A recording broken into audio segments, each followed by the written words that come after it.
প্রিয় শিক্ষার্থীবৃন্দ, আশা করি সকলে ভালো আছো। সকলকেই শুভেচ্ছা, শুভকামনা। আমার সুপার নোড অ্যানালাইসিস আজকের দ্বিতীয় লেকচার নিয়ে আলোচনা করব।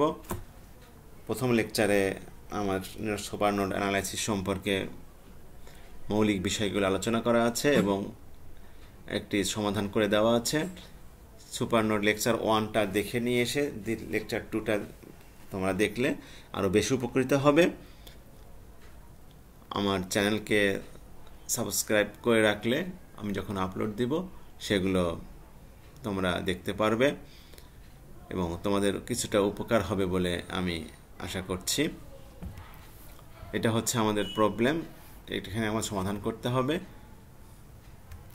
তাহলে সমাধানে আছে কি, নোড নির্ণয় করি এবং নোডগুলোতে আমরা ভোল্টেজ দেই। তো সুপার নোডটা এখানে দেখালাম কোনটা সুপার নোড এবং প্রত্যেকটা নোডে আমরা ভোল্টেজের নাম দিলাম এবং রেফারেন্স নোড যেটা সেটা আমরা হচ্ছে V0 দিয়ে বুঝালাম। রেফারেন্স নোডে হচ্ছে V0 আর এখানে হচ্ছে 1 নম্বর নোড, এটা হচ্ছে 2 নম্বর নোড, এটা হচ্ছে 3 নম্বর নোড। আর 1 নম্বর এবং 3 নম্বর মিলে হয়েছে হচ্ছে সুপার নোড। তো এখন আমরা এখানে সুপার নোডে আমরা কি করব, শর্ট করে দেব আর সেখানে কারেন্টের প্রবাহ দেব এবং কারেন্টের নাম দেব। তাহলে এখন নাম দেওয়ার পরে আমরা সুপার নোডে কেসিএল প্রয়োগ করব। সুপার নোডে কেসিএল প্রয়োগ করতে গেলে আমরা জানি কি কেসিএলটা হচ্ছে ইনকামিং কারেন্ট সমান আউটগোয়িং কারেন্ট। তো আমাদের এখানে হচ্ছে সবগুলোই আমার আউটগোয়িং কারেন্ট, এখানে সবগুলোই আমরা নোড থেকে কারেন্ট বের হয়ে যাচ্ছে। একটা সুপার নোড, এখান থেকে কারেন্ট বের হয়ে যাচ্ছে, এটা একটা সুপার নোড, এখান থেকে কারেন্ট বের হয়ে যাচ্ছে, এদিকে যাচ্ছে এদিকে ছবে। ফলে কি হয়েছে, আউটগোয়িং কারেন্টের সমষ্টি সমান ইনকামিং কারেন্ট, যেহেতু নাই সেজন্য 0। তারপরে আমরা এখন কারেন্টের মান বসাবো। তো কারেন্টের নাম বসাইতে গেলে আমরা জানি হচ্ছে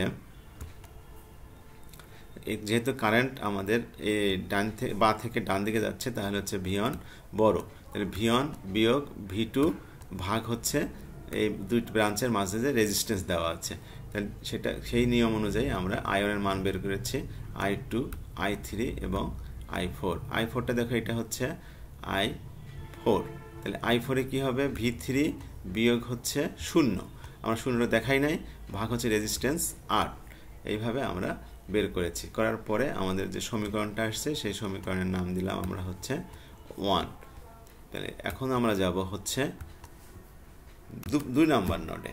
2 নম্বর নোডে কেসিএল প্রয়োগ করব। 2 নম্বর কেসিএলে দেখো সবগুলো ইনকামিং, এখানে কোনো কারেন্ট আউটগোয়িং নাই, ফলে সকল ইনকামিং কারেন্টের সমষ্টি সমান আউটগোয়িং কারেন্ট নাই দিয়ে না 0।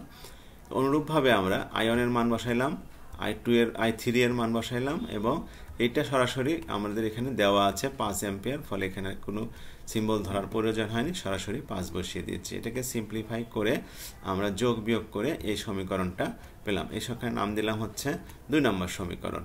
তাহলে এখন 1 পাইলাম এবং 2 নম্বর পাইলাম। এখন আমাদের কি করতে হবে, এখন আমাদের কাজ হচ্ছে সুপার নোডে কেভিএল প্রয়োগ করতে হবে।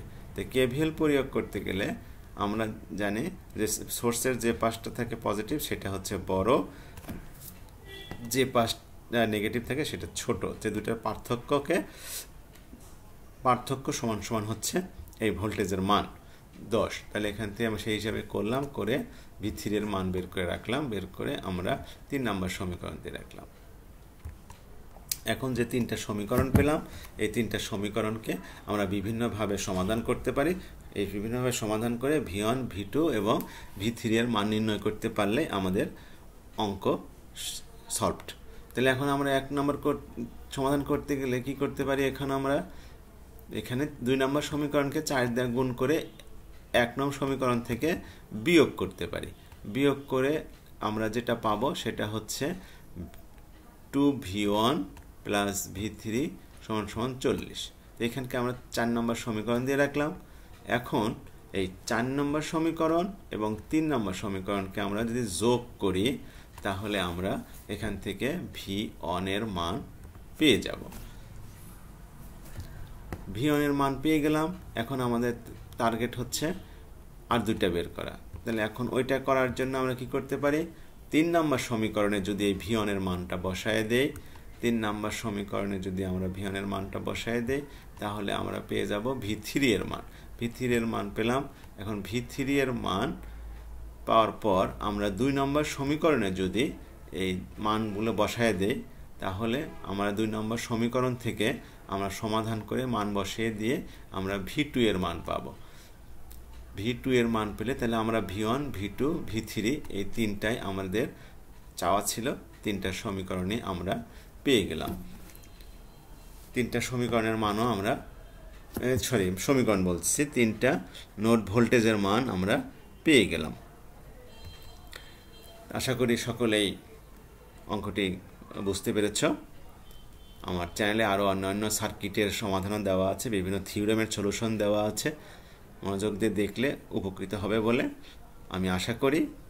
বিন্দুমাত্র উপকৃত হলে আমার চরম সার্থক হবে বলে আমি মনে করছি। সবার সুস্বাস্থ্য এবং মঙ্গল কামনা করে আজকের মতো এখানে শেষ করছি। পৃথিবীর সকল প্রাণী সুখী হোক।